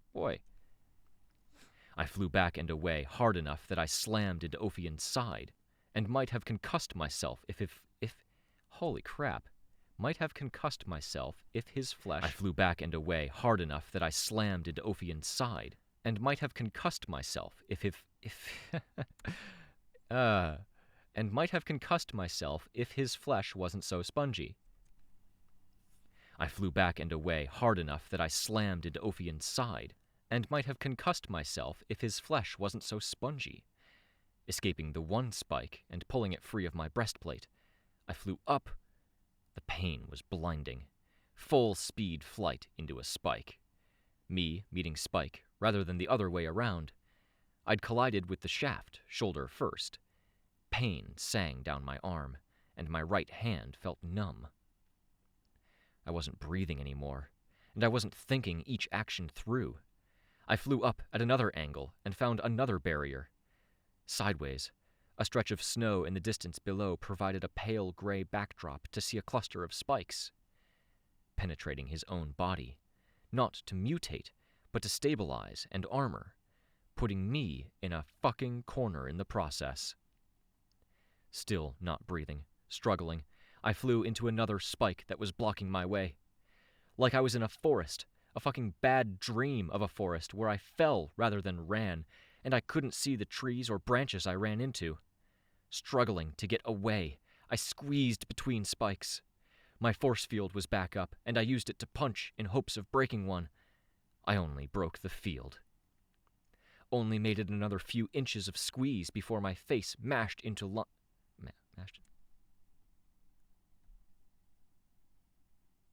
back up, and I used it to punch in hopes of breaking one. I only broke the field. Lost my spot. There we go. Okay. Back up, and I used it to punch in hopes of breaking one. I only broke the field. Only made it another few inches to squeeze. All right, slow down. Back up, and I used it to punch in hopes of breaking one. I only broke the field. Only made it another few inches of squeeze before my face mashed into the line of another spike, humming like a current ran through it. This wasn't how I wanted to go out. I'd made a peace of sorts with the fact that heroes didn't live long lives, but my breastplate came in 2 sections. The lower part hinged to the upper part so I could actually bend over. Now the lower section caught against one spike I'd squeezed past. The rough, sandpapery edge of the spike by my face abraded my cheek. I don't want to go out as a pawn of some fucked up bio-altering titan. I don't want to go out as a heap of acid-melted flesh. I don't want to go out as a wretch. I tried to swallow and failed. Tried to see some cloud or snow or even stretch of titan that gave me a pale enough backdrop to see a gap large enough to fly through. It felt like I looked in 10 different directions, and when I was done, it felt like I hadn't seen what I'd looked at, hadn't registered the actual gaps or anything. Think, Victoria. Master protocols. Logic your way past emotion. They came at me from different angles. They were meeting at the same spot, but the base points were further apart. If I slid down, scraped my way closer to the ground, maybe they'd be far enough apart to squeeze past. A bio-alteration spine lanced its way into my force field, which couldn't even fully expand, and met its resistance, pausing for the half-second my force field held together before continuing on its way, sliding into flesh with a wet, sucking sound. Just a foot from my ear, it found its home in Ophian's body.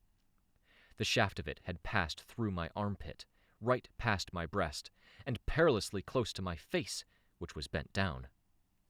I continued to slide down, breastplate, close to my face, which was bent down. I continued to slide down, breastplate scraping against the narrow, abrasive spines. And as I made it further, the way got easier. Until I was blocked by an X of 2 more spines. A twist, a bit of flight to help me on my way, and the sides of 3 spines running in near parallel pressed against my bicep, elbow, and shoulder, close to my gun wound. I tried to fly down, and my injured foot came into contact with a sharp point that caught on the material of my boot heel. I let out a breath I'd been holding, and it came out as a very small sound. I was so high up. There was no light of powers or pale new wave costumes anywhere nearby. It was so very lonely, this high up. Logic your way past the panic, I thought. Move carefully, avoid any points that might be sticking out nearby, get a feel for the surroundings. More room to move my legs than anything. Down. A few seconds of running into blocked paths told me down was so much fucking worse. Down was closer to the ground, and closer to the ground was a denser collection of these spikes that had come out by the dozen. A wasp wormed its way past, and I killed it. I tried to use it as a buffer to feel my way for spikes, but when I did scrape against a point, it began twitching violently and swelling. My efforts to put it down only killed it. Up. Up was sparser. Up, as it turned out, had more points that stuck out into the air, ready for me to scrape up against them where they hadn't penetrated Ophion's lower body.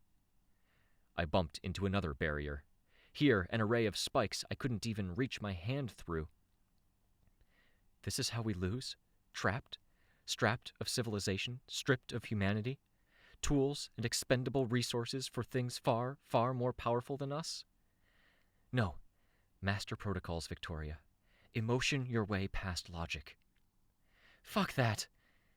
Say it again. Fucking fuck that. My heart was pounding, hammering. No, don't lose control. Logic your way past emotion. Think. Reduce everything down to procedure. Logic your way past emotion. Emote your way through logic. Didn't make sense. But it was an endless loop that could keep me going moment to moment. A spine struck me across the throat as I thought I found an open way forward and flew right into it. I snarled, the sound approaching a whimper at the midpoint, before I ducked my head and scraped past it, with no idea if I was getting further in rather than out. Did I even make a difference in all of this? Fuck this. An idea for people to sacrifice themselves that might have been Contessa's plan? Another way blocked. Fuck this so much. Forward was crisscrossing spike points. A fence I could barely make out. I moved left to right, hand over hand, when I heard the whisking sound of a rough-sided spine rubbing against another. I twisted, bringing my knee up to my chest. The metal plate at my shin blocked the point, pressing so hard into my leg I thought the muscle might tear. The plate shifted, and the pressure eased, but I found myself trapped, pinned. The point I'd narrowly dodged penetrated Ophion, and his fluids ran down its length, drenching my foot. I heard more, the whisking, spine-on-spine sounds, like pencils wrapped in sandpaper brushing against one another. I struggled, fought, made about an inch of progress, where the spine pressed against my greaves. The spine hit my force field, breaking it. A half-second of reprieve. Then it carried onward, thrust up and in from its origin point far below, at a point of ground I couldn't see. Again, that sucking, wet flesh sound. I screamed. Pain jumped from the penetration point at my knee to my foot, from the penetration point at my knee to my gut, making my mouth yawn open, my entire body wanting to throw up on reflex, and yet too paralyzed to follow through. Freeze frame trapped in the first moment of the hurling process. I could feel it slide in, slowly, displacing fluids that came out in gulpy spurts, and I could feel it twisting everything it touched. Flesh mixed up like it was a liquid in a blender, not something solid. Swelling, flowing out of the wound.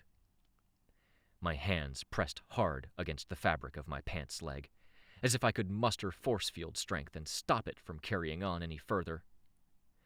My leg trembled as it kept going, hitting nerves, then touching bone, the point scraping against bone like it could leave a furrow, a permanent etching. Except I felt my knee and hip swell in reaction instead.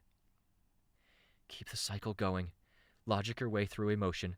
Emote, I screamed, pushing out with my aura. Through the emotion. Emote through the emotion. Emote, I screamed again, raw, angry, fighting, gripping spikes and trying to pull myself back and away. Something, or someone, hit Ophion. It made things move, gave me leeway. I flew and fought my way back and out, and stopped where bone... Oh, stop. Damn it, I finally messed up. Hey, Vale. Boy, that was a long run I just went on. I gotta see how long that was.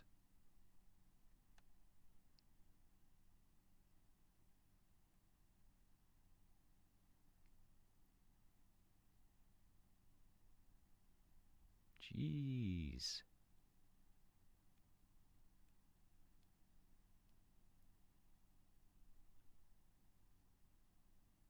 Oh, there we go. 23:20. All right, so 7 minutes. Not bad. Especially with all that emotion. Damn. Haha, yeah. Although I wonder if Rachel's dogs got hit by it. Yeah.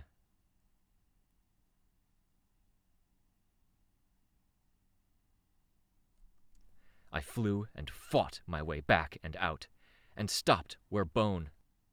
Wait a minute, where am I? Oh, my 20-minute runtime. Ah, I get it. I get it.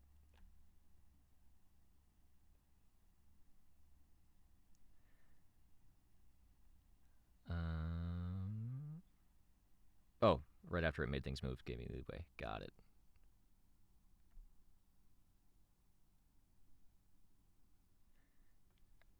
Whew, it is so warm. Oh my god. Oh, Jesus.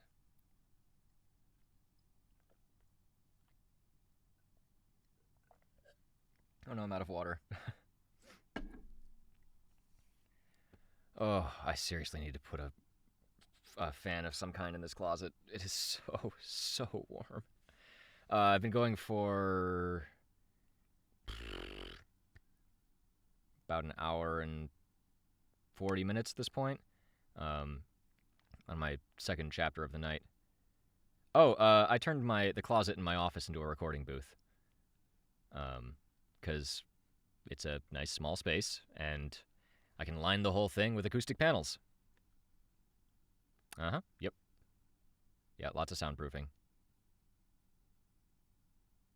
Because yeah, you generally want a small space so you don't have a lot of room for sound to travel, and you want that space to be completely filled with soft and dense things. So I used to actually record in a walk-in closet back when we lived in an apartment, and that worked well because the walk-in closet was full of clothes with a carpeted floor. So I had put some panels on the ceiling to help absorb any bouncing sounds. But yeah, it's the clothes work really well for absorbing sound. When we bought a house, my office is a bedroom, so it has a little closet, not a walk-in. It's just a regular regular closet. But I don't actually need that much space, so I turned about half of it into a recording booth. Built a little stand for my laptop that has a very, very large fan built into it, so my laptop doesn't turn its own fan on and make very loud noises. We do now, yes. Unfortunately, yeah, so we do have AC now, but my wife would die if I turned the AC on right now, because it's not that warm yet. And we only have the house is only one zone, so also I'm in a closet and there's no air vents in the closet, so even if I turned the AC on full blast everywhere in the house, it wouldn't help me, because the closet is the thing that's generating the heat. Yeah, so I've actually I've looked at whisper rooms, which is the recording booth you can buy and set up in any room. And I wondered how they did ventilation, and I looked into it, and they have an interesting setup that uses a blower fan and soft tubing that bends in an S on its way in to prevent sound, the sound of the fan, from echoing through it. And then I still don't remember what they do for the exit ventilation. But yeah, I really want to make something like that. Because that would be great, even just to get airflow. But especially like if I can get cooler air from the actual room into this closet and help push some of that hot air out, oh, that'd be wonderful. Like, that would be fantastic. I wish I had a thermometer in here because it is just so warm. Like, my little laptop just generates a lot of heat. And also, I'm talking a lot, which generates a lot of heat. Because basically there's zero airflow in here. So, yeah. Yep. Intake low, outtake high. Or outlet high, yeah. I need to figure out exactly how I would do this, because the closet has a sliding door. So it would probably have to be a full, like, floor to, well, not ceiling, but floor to the top of the door insert that the door closes on, which is totally doable. And I think I have enough, I think I have a few panels left over that I could cover that in, so it's not a hard piece of wood. Yeah. I would just need to source a blower fan and stuff. That's a project I'm probably definitely going to work on sometime in the next couple months because it's April and I'm dying in here.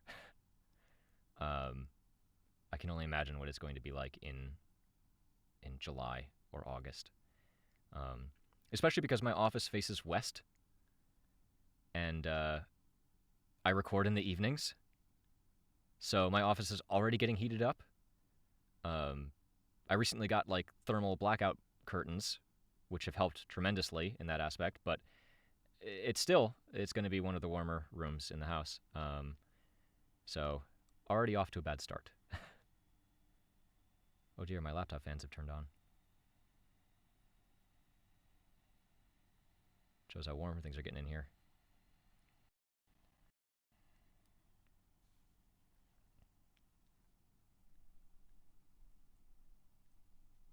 All right.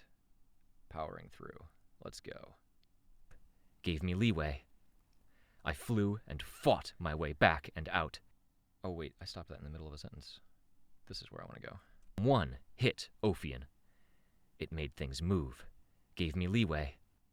I flew and fought my way back and out, and stopped where my bone had corkscrewed around the spine, swelled around the tip, almost bonding with the abrasive exterior. My efforts to get free told me my leg weighed as much as the rest of me combined. Pulling back and away made primal instincts kick in. I wanted them to be the instincts that let a coyote chew its own leg off when caught in a trap, but they were freeze instincts instead. I can't bring myself to do this. I need you to, Fragile One. Take the reins. Take control. Use flight. Use force field. Do something. Nothing. My leg kept swelling, the feeling bubbling into my midsection. Come on. In the moment, midway through the struggle, I felt my consciousness slip. Darkness taking over for a moment, like a blink that had nothing to do with my eyes. I wanted to give the Fragile One credit, to think it was her, but it was a guttural cry I'd made, my own fight against pain tolerance. Maybe the fact I couldn't tell was the best sign it was her. If it was as easy as asking for it, then parahumans all over the place would have managed to get that help. Blah. Intolerance. Maybe the fact I couldn't tell was the best sign it was her. If it was as easy as asking for it, then parahumans all over the place would have managed to get that help from their powers. The spike came free, and the tip was crusted in irregular shapes of bone, slick with blood. With it gone, and the cessation of the swirling mutation deep inside my leg, I flew toward Ophion. Adrenaline sharpened my senses. The Ashen Titan's ongoing fight against what looked like legend was a brighter backdrop. I could see 100 black points sticking out, where they'd been stuck in Ophion. I flew between them and him, aware that if he shifted his mass even a little, I would be unavoidably slammed into them. Until I was high above him, well away from any spikes, my thoughts delirious, my leg impossibly heavy, my mind numb. What had I even been thinking? That I would tear into him? That I'd do some meaningful damage? What had we even done since the start of all of this that had mattered worth a damn? I wasn't even the...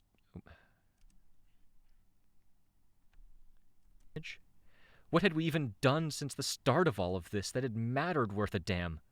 I wasn't even sure the destruction had. And now I'd suffered something I'd told myself I'd never let happen again. I couldn't even look at it. Just seeing the bulging, lumpy. I'd told myself I'd never let happen again. I couldn't even look at it. Just seeing the bulging, lumpy silhouette in the corner of my eye was enough to make me sick to my stomach. I was halfway back to the ground, flying in such a way that my leg wasn't beneath me and I didn't have to look at it while looking where I was going. My sense of things was distorted enough that I fucked up my landing. I hit a slope of spikes that were angled away and rolled down it to the ground. I saw 2 ex-prison capes and Chris. They were looking over to the horizon. I looked, and I saw a building with handprints in it as big as Titan Ophion's head. More appeared by the second. The building was lifted up. Titan Custodian. She used to be weak, with 10,000 overlapping selves. Now she's not weak. Dragon's ships unloaded what looked like a barrage of missiles. Each missile detonated into a singular pitch-black sphere that expanded out, large enough to swallow a 6-story building. As the spheres, pitch-black sphere that expanded out, large enough to swallow a 6-story building. As the spheres shrank back and dissipated, they bled more black stuff. By just the fallout from the barrage, the building was shredded to nothing. "I need rain," I said, my eyes dropping to the ground. Chris didn't answer. "Please," I said. "Point me to him. I've got to chop this off." I was aware of the display, but my eyes weren't reliably going from left to right, up to down, like I wanted them to. It was like my focus bounced off of everything I looked at, picking up only surface details. I felt like I could throw up, and I couldn't bring myself to follow through on it. "I've got a cure," Chris said. I looked up, saw him advancing with a syringe, and crawled back, using flight to accelerate the movement to double what it would have been, even without my fucked-up leg. I saw more of the leg, and I looked away. "I don't trust you," I said. "I don't trust powered healing." "I planned countermeasures." "You sold me out to her." "I did. I figure it's like giving an alcoholic a drink when you need them to stop shaking and start performing for just a little while." "I didn't deserve that. The worst thing I did to you was care enough to check in on you." "Yeah," he said. "And you didn't deserve for your sister to steal a piece of you to keep with her. You didn't deserve for me to offer her a clone template so she could make a copy of you." He said it to hurt me, to push me. I tried to swallow and failed. Tried to take a deep breath and failed. My mouth was open, like my upper body was trapped between an impulse to scream, say something, breathe, swallow, or hurl, and unable to do any of the above. I closed it. Did she? Clone? No. Make a strip of Vicky to keep close? Yeah. I nodded. Flying got me to my feet. I began limping toward him. One leg, really. The other leg dragged behind, scraping through cold snow. He backed away a step. In the background, Dragon continued fighting an invisible threat. Orange flames licked the sky near the Ashen Titan. Near us, the black spikes were everywhere, taller than any building, a mesh around the Ophian Titan, who was injured. I kept approaching. Chris decided to stand his ground. He offered up the syringe, like it was a peace offering, or something that would make me shy back. "It's alive, you know. Tucked into her bra even now, with its own tiny heartbeat." I closed my eyes. letting the mental picture come and go. I reached the point where Chris and the syringe were in arm's reach. He put a hand out, indicating for the two Shin ex-prisoners. Close. Come and go. I reached the point where Chris and the syringe were in arm's reach. He put a hand out, indicating for the two Shin ex-prisoners to back away. I took the syringe. I guess that's a good barometer. Of? He asked. You're not making any sense, you moron. If she still has it when I see her next, I'll kill her, I said. If not, then I don't know. He stared me down. What do I do with this? I asked, holding up the syringe. Stab it into the altered site. Oh boy, that was my stomach grumbling. Me down. It's almost dinner time. What do I do with this? I asked, holding up the syringe. Stab it into the altered site. Press the plunger down. It's a syringe. It's not hard. No, more sarcastic. Me down. What do I do with this? I asked, holding up the syringe. Stab it into the altered site. Press the plunger down. It's a syringe. It's not hard. I held onto the thing, still staring at Chris. It was like he wanted me to hate him, and that extended to wanting me to kill him. Or something. I couldn't pretend to fully understand him, but I felt like ending his life here after he'd kill him. Or something. I couldn't pretend to fully understand him, but I felt like ending his life here after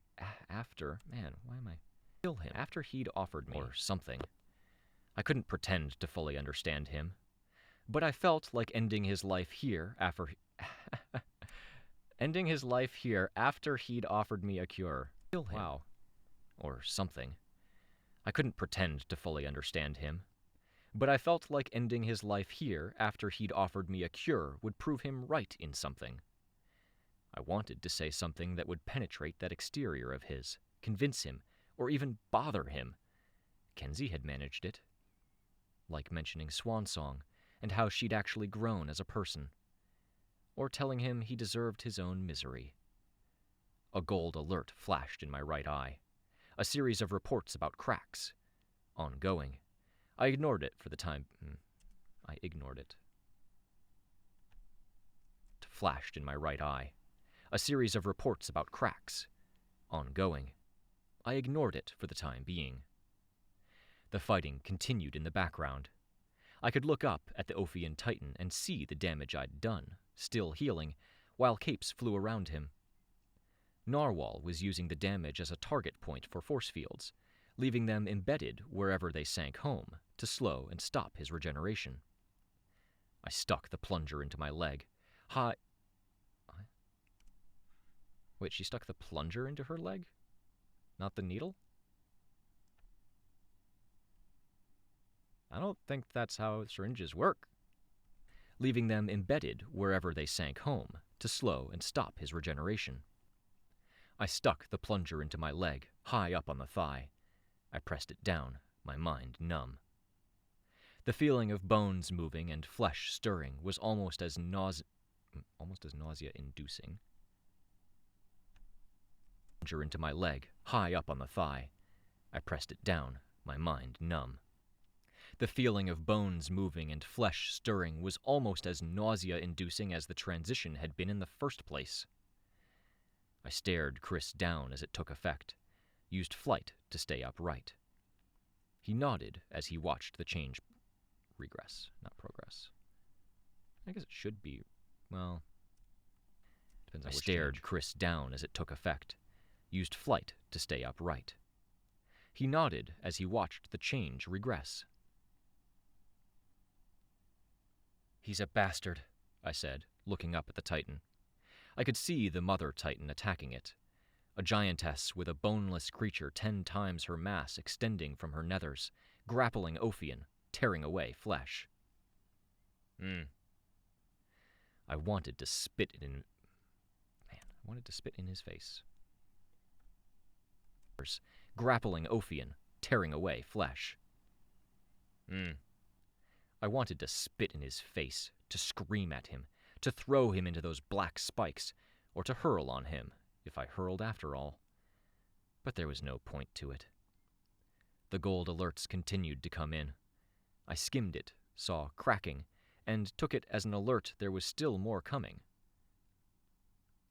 If you enable her again, if you speak to her, if you give her an excuse or an opportunity to be horrible, if you lie to me or use her to hurt me again, that's it. You lose your last chance with me. I'm only now on my last chance? He asked, almost sneering. I'm giving you my formal declaration of war, laying out the rules. I winced as my leg twitched like a hummingbird's wings might flutter. I'd have more respect if you just followed through, no warning at all.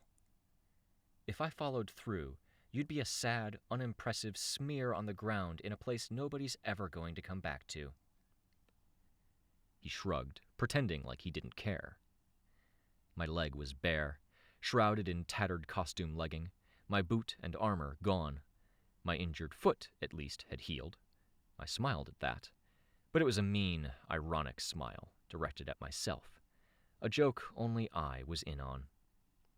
I handed the syringe back to him. You know, he started. With my force field, I gripped his wrist hard. I felt it move in a way I hadn't bid it to, and canceled it almost immediately. Chris huffed out a breath, backing away a step. Control went away. I cleared my throat, hiding how very disappointed I was in that fact. What were you going to say? Be very careful. I'm here for purely academic reasons. If I got mutated a bit, I could get good data, change back. I can get readings on the Titans, and there are insights there. Being a part of the big stuff. But I meant what I said.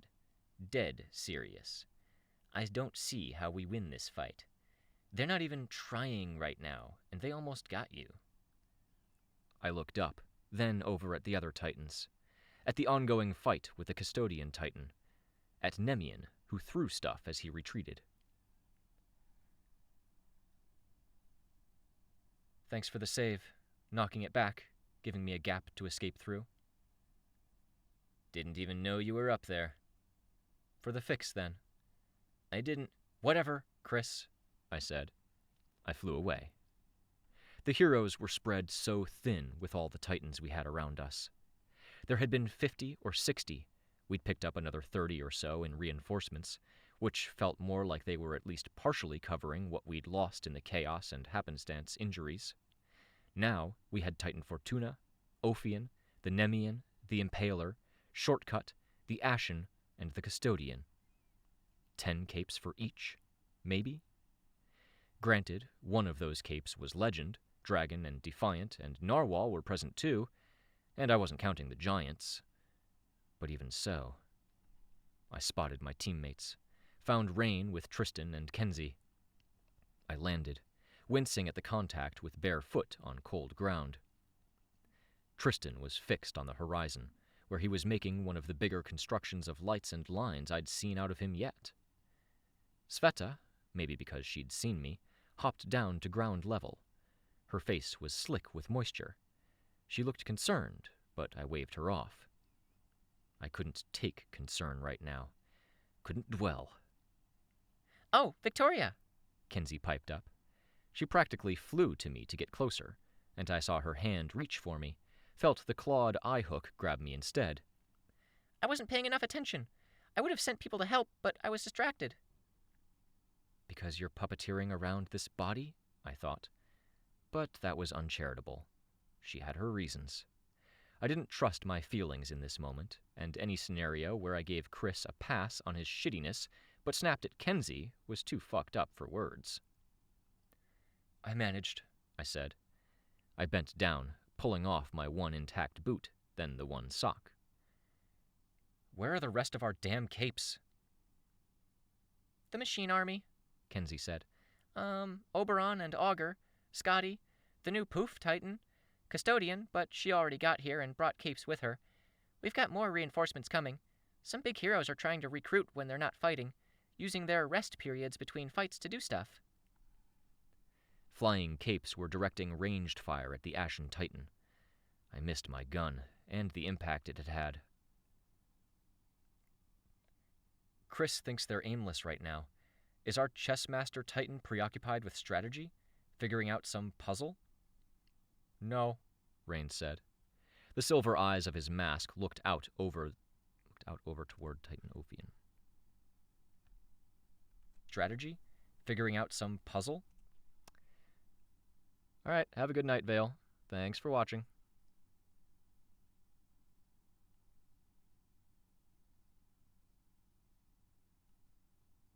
Strategy? Figuring out some puzzle?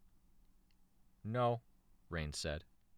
The silver eyes of his mask looked out over toward the Titan Ophion. Strategy? Figuring out some puzzle? No, Rain said. The silver eyes of his mask looked out over. Strategy? Stumbling. Figuring out some puzzle?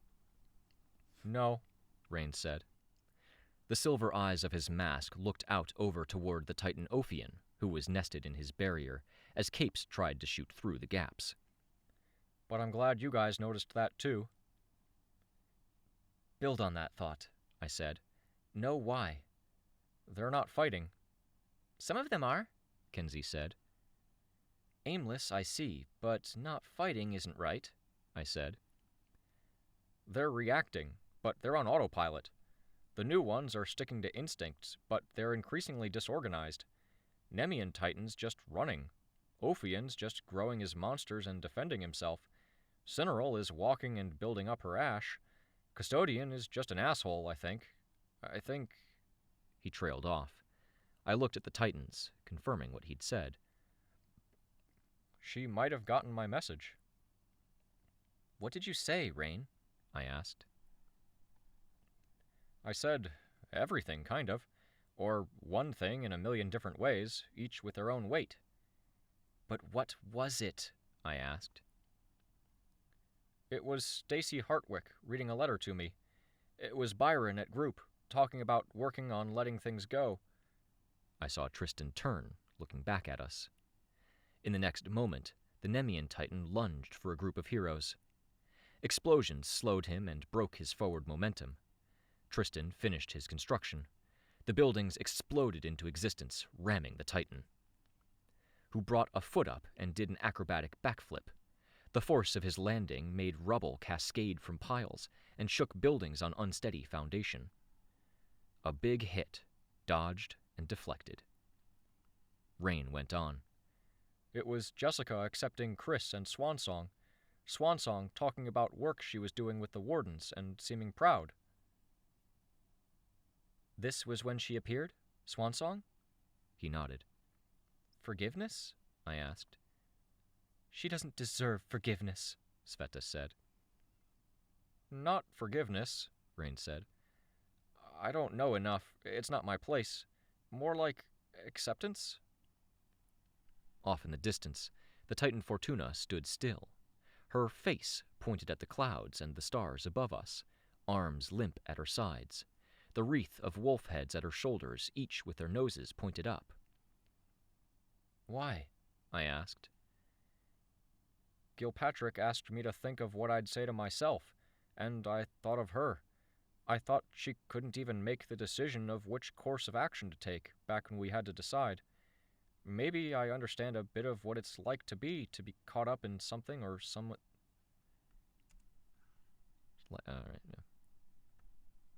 Thought she couldn't even make the decision of which course of action to take back when we had to decide.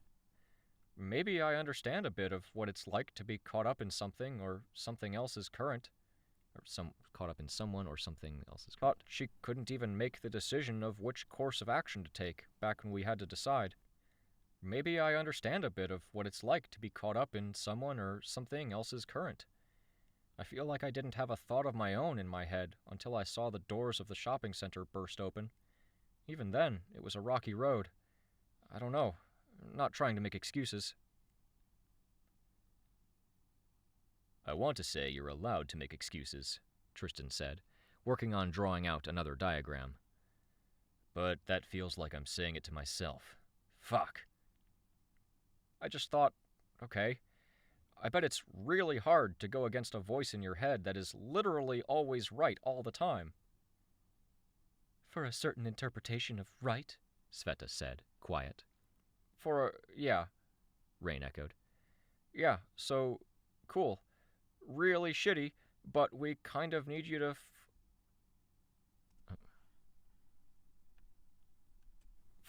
yeah, Rain echoed. Yeah, so, cool. Really shitty, but we kind of need you to fight and try now? I thought of Chris handing me the syringe, and I thought of the weird link my brain had drawn of that memory of the room and of Contessa. Amy, who had her own fucked-up voice in her head. How helpless she'd seemed. Forgive? No, never. Accept?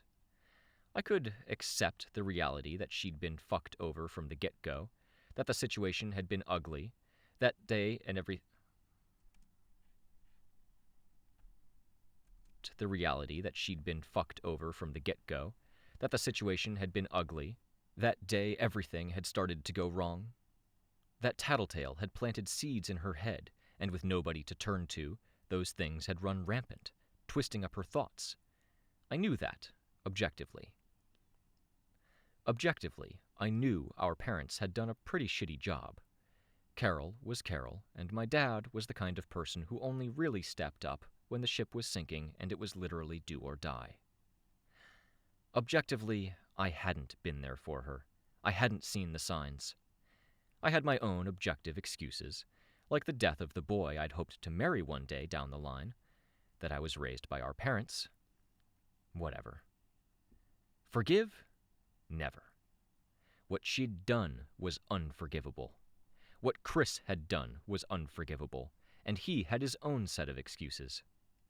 I didn't have the benefit of memories or things that would help me figure him out. I didn't understand him, or why Jessica saw good in him when he seemed so very twisted. It didn't matter. She hadn't made a clone of me. Okay. She had made a living strip of me, and I was pretty sure I knew when and how. Okay. My next conversation with her would be the last, one way or the other. It felt like I'd solved a puzzle with no answer, a bit of a weight off my shoulders. Like maybe she wasn't a boogeyman lurking around the next corner. Still someone and something I'd have nightmares over, for fucking sure. But I could think the next conversation would be the last without sticking a question mark on the end. My leg hurt where it had healed. I rubbed my thigh with the heel of my hand. Is it possible there's a window where her precognition isn't working? Tristan asked, breaking the spell of thought. I don't know. It's like she passed on some instructions, Rain said. The way the Titans move... Oh, no, that's Victoria. Oh no, it's like she passed on some instructions, Rain said. The way the Titans moved, I said. Yeah. Do you think it's possible? Tristan asked. She got this message, and now there's a war waging inside of her? Between Contessa and the Titan? I kind of relate, Sveta said. It's a chance if we're right about this, Tristan said. I don't know if it is, I said. I thought about what Chris had said, twice. About the others and what they'd observed. That this wasn't a fight we could win. She'd already plotted her moves. We speculated earlier that she chose how our powers would be altered, and she made them more aggressive, a little sloppier, trying to capitalize on this weakness, using tools she arranged for us to have. It feels like the wrong answer. The fighting was ongoing. Now that I knew to look for it, I could see that hesitancy, the lack of coordination. The last times it felt like we made any moves that mattered, it was with the opposite of this aggression she prompted in us, giving us aggressive powers, I said. When we went to the Shard World. Can't get there without the dream room, Kenzie said. I don't think we have a day. You saw my alerts? Your alerts? I asked. I had to refocus my vision. I saw the log of alerts. cracks extending, cracks extending, cracks extending. No, all one crack, all with the same label, extending impossibly far from the origin point, by pure happenstance. "Who?" I asked, because looking through it was too difficult, and I wasn't sure I could bring myself to stumble on a name of someone I knew. It wasn't, really. Worse, that it was someone I hadn't really talked to. "Valkyrie," Kenzie said. "They got her." I swallowed hard. I found the notification marked out in gold, the icon in the distance and the corresponding label too small to really see. Titan Valkyrie. I felt too emotionally shaky for this. "We fight," Tristan said. "Do what we can. Last until tomorrow night." The words felt hollow. This was already too hard. Another 23 hours of this? "Another way?" Sveta asked. "Colt understands the dream. Would she have ideas?" Rain shook his head. Then he spoke up, not looking at any of us. "But we saw through the crystal. We saw people running around." "Can we get a message through?" I asked. "To Swansong?" "Maybe," Rain said. "Fume Hood?" "Maybe," he said, again. "Harder. I wouldn't even know where to look." "I might be able to figure out a transmitter or something," Kenzie said. "Project into the crystal, maybe?" "I'll stay," Tristan said. The conversation ceased for a moment. We looked at him. "We should go," I told him. "This isn't a fight we win. It's practically preordained." "There are people I know and owe something to on this battlefield." Nope. Really sad that I ran out of water a while ago. "Go," I told him. "This isn't a fight we win. It's practically preordained." "There are people I know and owe something to on this battlefield," he said. I looked for and saw them. Old members of Reach. One a member of the flock, now without a Valkyrie. Another a member of the Shepherds. "And the only things I'm good for are marketing and fighting, and there's no market here." "You're good for a lot more than that," Rain said. "I'll stick with you then," Sveta said. "The rest of you go." "But," Rain started. "But you understand the dream room. You know where to find her. You're more useful over there. You didn't have the sense to grab any tokens tonight, so you're useless on a battlefield." "If saving them is important to Tristan, it's important to me. You're kind of the first person who looked me in the eye after I confessed the Fallen stuff, Trist." "Go," Tristan said. "I'm too stubborn to listen to you at this point. I've got Sveta and my old teammates to look after. My mind is made up." "Your brother," I said. "He's along for the ride, you know." "I know. Believe me, I protect him most of all." I set my jaw, wondering if I could drag him. Would his conscience be clear? "There's no time," Sveta said. "This is getting worse by the minute. You go. We'll manage." We went, in hopes of delivering a message that mattered.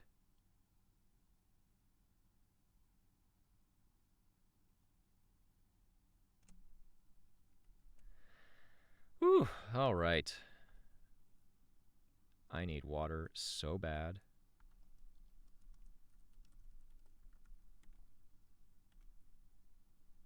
Okay. I am ready to get out of this sweltering closet. All right. I'm not going to make you all sit through the finalization steps, especially when apparently OBS doesn't actually pick up any of them. So you wouldn't really see what I was doing. You would just see the track changing. So yeah, thank you for watching. I do audio recordings Mondays, Tuesdays, Wednesdays. Usually not all three, but some combination of them. So come back if you like this. Cool. You know, do all the stuff. I usually do gaming stuff on the weekends, Friday nights, whatever gaming is going on at the time. Lately, it's been No Man's Sky. I've been doing a permadeath run, learning how to play the game. So, might be getting back to that this Friday. We'll see.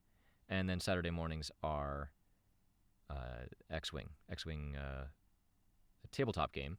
We have a campaign going on with the Heroes of the Artillery Cluster rule set for that game that makes it a PvE instead of PvP, and there's a whole campaign. And we are doing the Flight Group Alpha, which is the Imperial one. It's good fun. So, check it out. I shall see you all next time.